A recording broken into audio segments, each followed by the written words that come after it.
प्रणाम। मैं प्रवीण पांडे और आप देखना शुरू कर चुके हैं पंडित जी। आज हम जानेंगे दुर्गा सप्तशती के बारे में कि दुर्गा सप्तशती आखिर है क्या, उससे हमें क्या लाभ है। तो बिना विलंब किए चलिए वीडियो की शुरुआत करते हैं और जानते हैं दुर्गा सप्तशती के बारे में।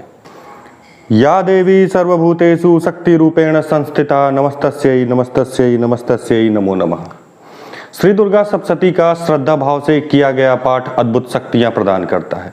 नवरात्र के पवित्र समय में आत्मिक आध्यात्मिक विकास, सुख समृद्धि, भौतिक व आंतरिक शक्ति संचय व प्राप्ति के उद्देश्य से माता को प्रसन्न करने के लिए साधक विभिन्न प्रकार के प्रयोजन करते हैं, पूजन करते हैं, जिनमें सृष्टि की अधिष्ठात्री देवी माँ जगदम्बा योग माया प्रसन्न होकर उन्हें अद्भुत शक्तियां प्रदान करती हैं।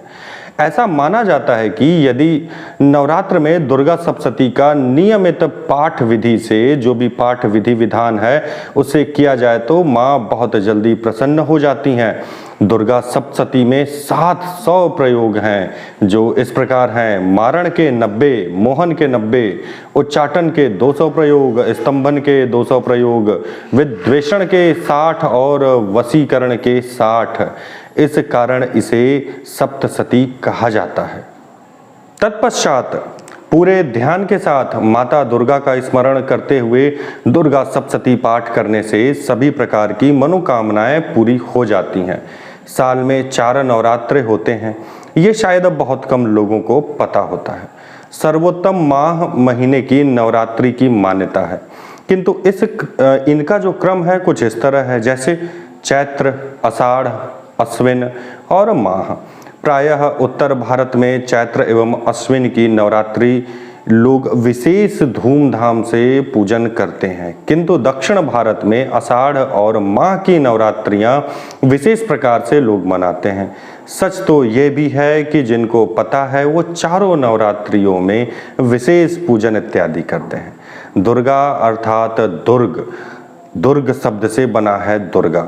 दुर्ग मतलब किला, स्तंभन, सप्तशती अर्थात 700। जिस ग्रंथ को 700 श्लोकों में समाहित किया गया है उसका नाम सप्तशती है।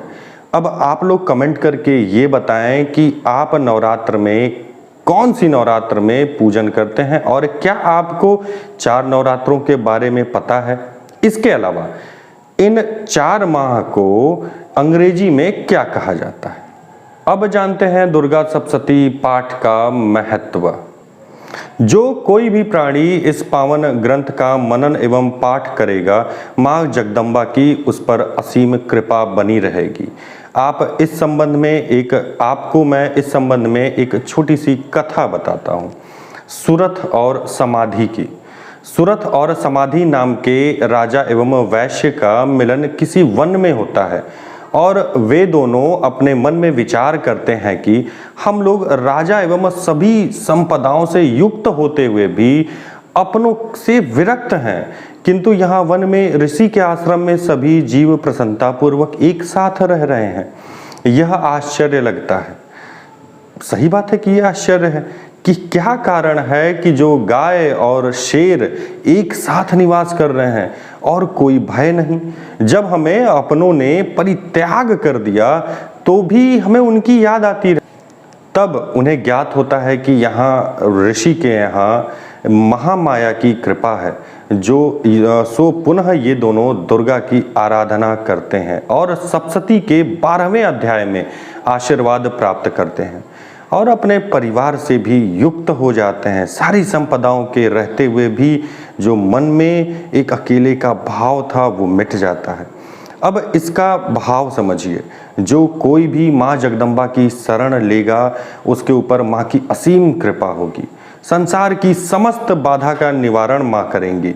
अतः सभी को दुर्गा सप्तशती का पाठ तो करना ही चाहिए और इस ग्रंथ को अपने कुल पुरोहित से जानना भी चाहिए।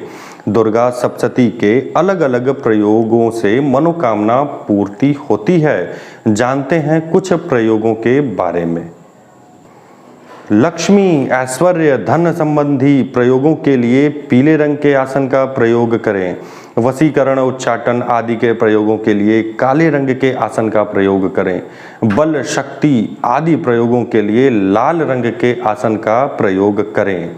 ये तो केवल प्रयोग ही मैं बताया हूँ। इसके अलावा सात्विक साधनाओं में प्रयोग के लिए कुश के बने आसन का प्रयोग करें। अगर वस्त्र की बात करें तो लक्ष्मी संबंधी प्रयोगों में पीले वस्त्र का ही प्रयोग करना चाहिए। यदि पीला वस्त्र न हो तो मात्र धोती पहन लें एवं ऊपर शाल लपेट लें।